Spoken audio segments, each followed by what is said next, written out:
manager. This afternoon is a short flight back to London Heathrow. I'd like to add my personal welcome to all of you and to welcome back our executive club members and our well-known frequent flyers. If there is anything we could do to make your journey more comfortable this afternoon, then please do let us know. We do recommend that you keep your seatbelt fastened whenever you're seated. However, it must be securely fastened whenever the fasten seatbelt sign is on.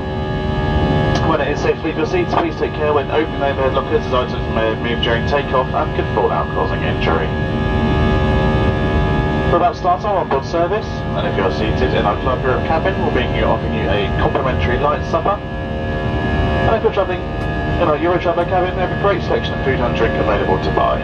You can find details of today's M&S onboard menu in your seat pockets, and we accept debit and credit cards.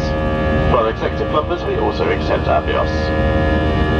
We'll also be going through the cabin with landing cards for the United Kingdom, and if the UK is your final destination stay and you do not hold a European passport, then you must complete a landing card. However, if you're on direct transit onto another international flight, there is no need for you to complete one. If you do have any questions about any documentation that you might need to complete, please do ask one of the cabin crew as we pass through the cabin. Finally, ladies and gentlemen, I really do hope you enjoy your short flight with us this afternoon.